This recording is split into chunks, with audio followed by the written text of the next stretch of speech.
What is up, ladies and gentlemen, and welcome to the PGF Season 8 draft. Now, if you're joining us, you are live. You are ready for the show to get going. But we got a little bit of pre-show before we get to the main show, and I'm excited to be here. I'm so happy to be at a secret location. Normally, I would say where we are, but it is secret. So don't tell anybody. If you do know where it is, it's actually cooler because it's a secret. Nonetheless, very happy that you guys are joining us. And joining me today, my longtime friend, my very, very good associate, the co-pilot of this thing, my good friend, Tim Freeman. Tim, how are you doing today, sir? I'm doing fantastic, Raph. It's great to be here. This is a very top secret location. It's fancy. It's ornate. I normally can't get into a spot like this, but they agreed to let me in if I would work the door ahead of time. I'm dressed appropriately for that, so I was able to pull it off. We got a huge draft auction coming up, and I can't wait to talk about it. You know, when you were talking about us being ready, it was there's a lot of stuff happening here today. We have to get straight to this show. That's how much stuff is going on right now. So we're actually going to start at the top of explaining how does this draft work. So if you look at the way that we've done it before, yes, you've seen how the PGF works previously, but this time, Tim, things are a little bit different. Do you mind kind of giving people a little bit of an idea of what's different about this draft from previous times? Yeah, I think really the biggest difference is that we're not playing with PGF bucks anymore, right? This is no longer monopoly money. The money that comes in that wins an athlete in the auction becomes that athlete's base pay for the season. They can win bonuses on top of that, earn more money, but it's important. Now, before it's just kind of a thing of pride. Like, I went for 4,500 PGF bucks. Now it's a thing of like, hey, man, I could pay rent for 3 months now. Like, this is great. So I'm expecting to see some major implications from that. I think that's the main thing to check out for. I think that's the other thing that's very interesting about like the feel in the room, because before people were like, I don't care when I get drafted. Yeah. Now people are like very much walking in here. I saw somebody in the group chat saying $20 for parking. And I was like, sir, you might make 3 times that today. Right. So just be very aware that the real dollars are happening. If you are enjoying this, I just saw a like. Give us a like and a subscribe wherever you're watching. We hope you're watching on PGF World. We hope you're excited for this. We have so much talent that we don't even have time to get through this full topic. We got to move speed ahead and go to the next one, which I'm very excited to bring up right now, which is the value. Tim, so we talked a little bit about the fact that these guys are now getting real money, not monopoly money, not PGF money, not RAF bucks that they tried to go ahead and get at their nearest Bergners. But when we talk about the value, who are some good values on the table that maybe people aren't considering right now, sir? I think normally if you kind of look at the way these things work, I think the younger guys have the higher value only because there's a lot less known about them. When you start pulling in the veterans, there's more facts, there's more performances, and oftentimes that means they're going to pull in a higher value amount. I think the young guys like J.J. Bowers, I don't think Matt Mash is going to fly under the radar. I don't think Jet Thompson's going to fly under the radar. But Rafael Ferreira, he could fly under the radar a little bit and pull in, a very good value for a coach. Now, the catch is like, what if this coach is his training partner? Does he low bid his training partner? Does his training partner get upset? Like, coach, you got me for 600. You couldn't get that up to 11, right? So pay attention. There's some like serious things. You might see some relationships on the line here. Speaking of which, somebody who kind of stood out to me when I was doing a media day interview with him was Anthony Goggiani. Now, he was making the case to not spend money on him. He was doing kind of the reverse PJ Barge, which was like, oh, now I'm in it. I can't tell you not to spend any money on me. Too late. It's 5,000. Right. He literally started by saying like, don't spend any money on me. I'll be worth it, but buy low. And I thought that was fascinating because I said, sir, are you aware you will make the money that you get bid on this time? So it's not, it's a nice mix between you want to be subtle and then you want to come in at what is appropriate for your value. So I hope that these guys are finding that nice mix between the two. Yeah, I think it breaks down to, do you still live at home or not? I mean, you're not wrong, man. It does make me concerned, though, when I hear these children being like, hey, bid this much on me. And I go, sir, if I was your parents, I'd be on the side being like, a little higher. Yeah. Let's go a little higher there. Exactly. Nonetheless, we'll move on to our next topic, and I'll reset the time here, which is that of talking about the coaches. Now, one unique thing about the PGF as opposed to other jiu-jitsu organizations is that the PGF actually brings you coaches, not just one, four different sets of coaches, and all of them have different pedigrees, different philosophies, and maybe even some friendly rivalries between them. So, Tim, outline who we have as our coaches for this season of the PGF, sir. Yeah, so we have a couple names that are PGF veterans, right? All the coaches are Las Vegas based. The veterans are Andy Varela. We know he's the season 6 champ. We have Hanato Canuto, who I think was in the semifinals in season 6. Hanato's a perennial competitor. He's competed in all the shows and promotions out there. Robert Drysdale, who's been in Las Vegas for I think like 20 years now, who is an ADCC champion. We're talking about a guy who beat Marcelo Garcia, right? No small feat. Drysdale is a huge name, a huge presence as a coach. And then we have Mika Sapili, who really is the old school jiu-jitsu guy here. We're talking about a guy that has over 30 years of experience in Brazilian jiu-jitsu. And if you think that that's like, oh, that's old school, pay attention to what Pedro Sauer did last year in season 7, because Pedro's a guy that comes in with 30 plus years of experience, and he turned that experience into wins. So he did. And I mean, you mentioned this between two competitors, but Canuto and Varela are friends. They train together regularly. Yeah. Andy was actually not aware that Canuto was going to be a coach. Our very own Alex Wendling had to be the one to inform him. And in true Andy Varela fashion, it was, what? I didn't know. No, you're kidding me, Alex Wendling. What? That is news to me. I cannot believe I did not read the email. So when he was so surprised by it, one thing that fascinates me is they were on the same season of the PGF together, but they mentioned they train together. They're very competitive. And Andy even says this about Canuto, and I can't tell if they can hear me because Canuto has this whole reputation as being a super nice guy. You meet him, he's always laughing, he's always great. But Andy lets us know the secret side of him by saying, like, yo, he might be nice to you guys, but he talks trash. He definitely talks trash whenever we roll, and he talks trash to me. And I'm thinking, if he does that when they're rolling, what's going to happen when they're coaching against each other? Is that friendly rivalry going to be extreme? And additional factor, if you get a Hanato Canuto, you also get a Raquel Canuto. Yeah, so it's a 2-for-1 coaching sort of business proposition here because they both are at the gym at the same time. So any of their team can come and they'll get time with both of them. And it's not to say other people don't have them, but I will be very surprised if you do not see them together as a unit here. So when we talk about the coaches, it's not just the coaches you see. It's not just the people you see right here. It's also their advisors, their wise mans, if you would.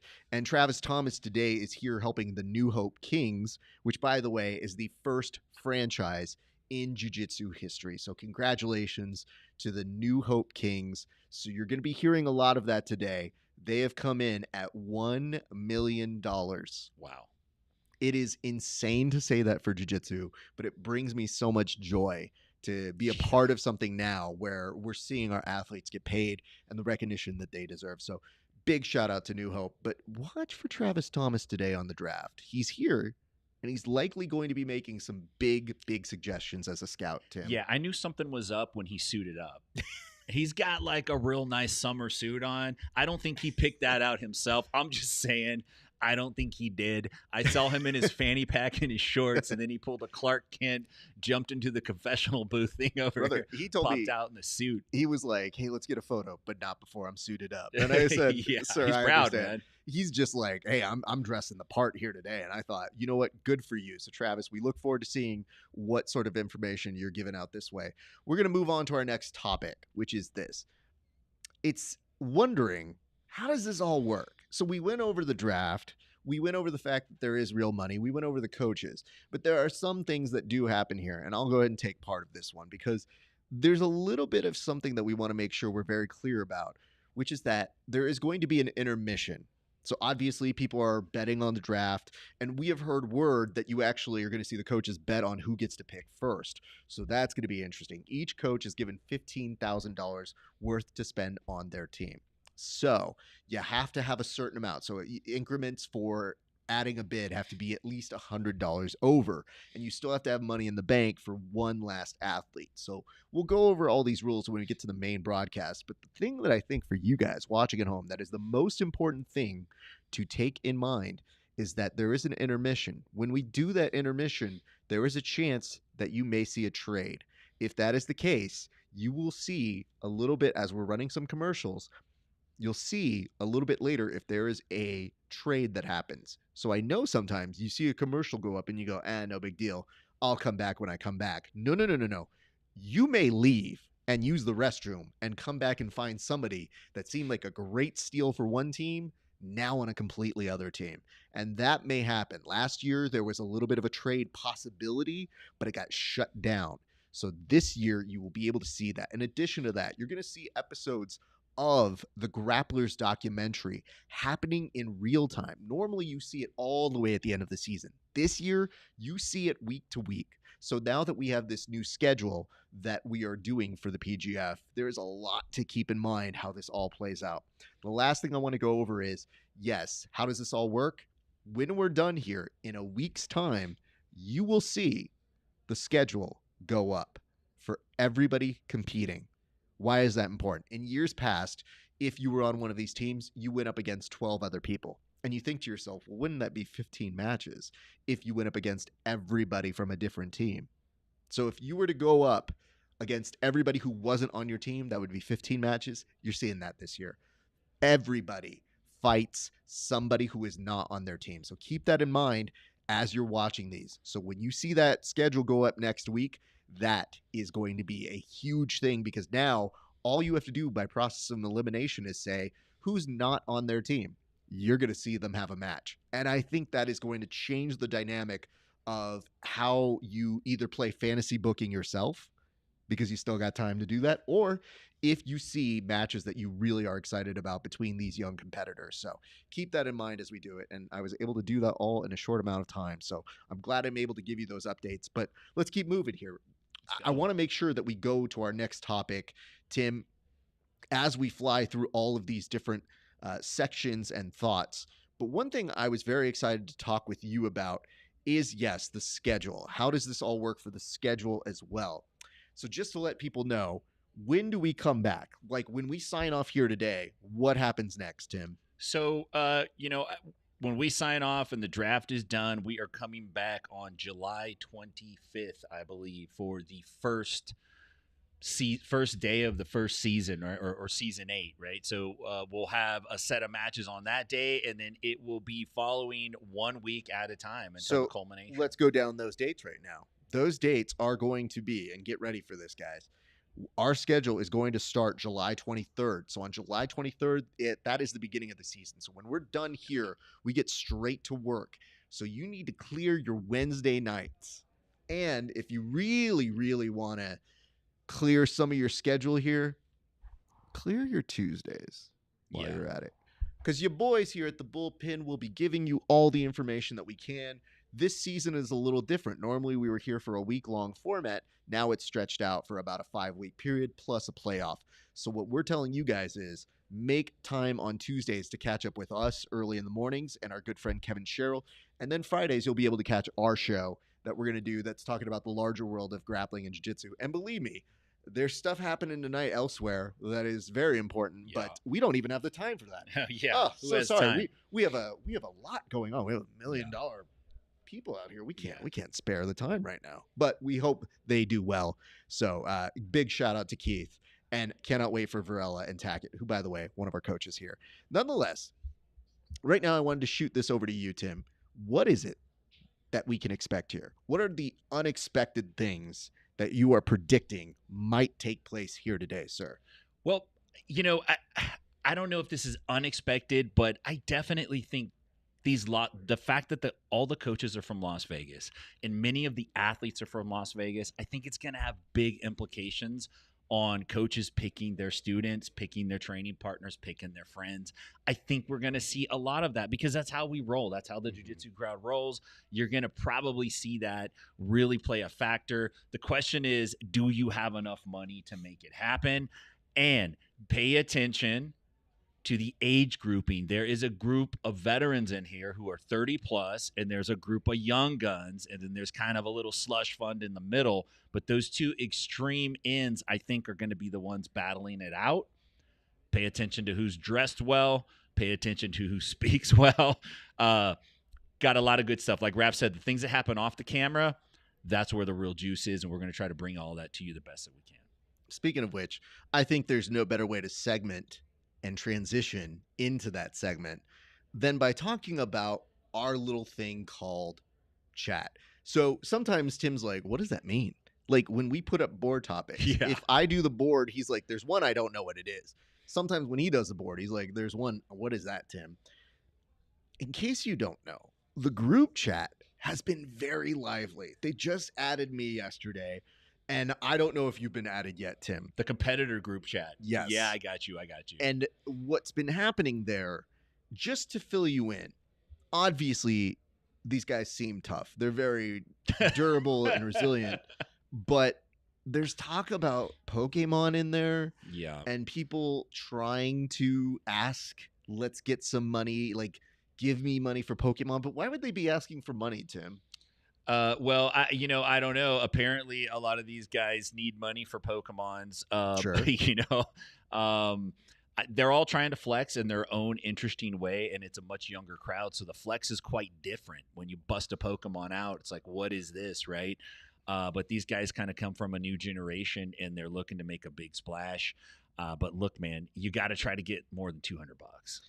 I would agree. There's just something I want to bring up to you guys, and there's no pretty way this gets displayed, so it's just going to happen here. I'm going to drop it in, and I didn't have the chance to really properly give this a formatting, but I wanted it to be as raw as we saw it. Now, let me preface this. I don't normally do these jokes, but this was in the group chat, and it goes to show you the commitment that is happening between our staff here. So, listen. This is how spicy that chat is, that they are throwing a GoFundMe for this cause. And I guess I have to tell you, it shows an extra emphasis that the team is doing. Chris Olivo did this for Anthony Goggiani.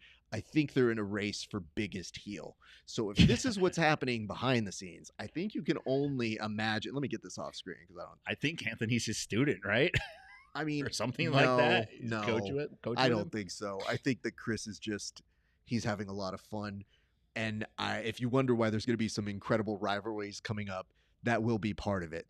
But nonetheless, it looks like things are very close to getting ready to go. But Tim, before we get out of here, just any last words or anything that you want to let the people know where they can find you, because I'm so excited to get this draft going, and I want to make sure we hand it off to our friends here in just a second. Yeah, so last words, pay attention to the draft, check out the teams, pay attention to the coaches because it's one match a week and the season's expanded, it's going to really change the complexion of how these guys get ready and make adjustments. You're not going to want to take your eyes off of it. Pay attention, keep watching. You're going to catch us on the other side during the live draft. Thanks for watching, man. And, we're going to get out of here in a second, but I want to point this out. Tim is actually going to go right now. Yes. And you're going to be doing part commentary for today's show, correct? Mm-hmm. I'll be behind the scenes. I'll go to my production dungeon. So I don't know that you're necessarily going to see my face until a little bit later. Go underground for a while. Brother, I'm going in the bunker, and I'm hoping things come out very nicely. But as we close this up, I want to say just a couple quick words. Thank you so much for tuning in. We appreciate you guys. If you like what we do here at the Bullpen, we are the official pre- and post shows. So we will be doing that again throughout the season. Because we're going to be here live, there's going to be some live components, some pre-taped. I guess what I'm saying is come find out for the rest of the season. But we are so stoked to have you guys here. It is a blessing. I cannot wait for you to see these incredible young athletes who are hungry, ready to take it to the next level. And if you enjoy what we do here, like, comment, subscribe on every sort of thing. And let me tell you guys this. The only way this continues to grow is if you guys watching right now are actively liking and sharing this stuff. Do not be too cool for school. Help us grow this thing. So I am begging you, imploring you, stalking you, whatever you want to say. I am the dude outside of your local grocery store saying like, comment, and subscribe. That's all I'm asking for. But that, my friends, is going to do it for us here. We're stoked. Don't go anywhere. We're about to go to the draft. My name is Esparza. It has been a great day for grappling. We'll see you back on the mats.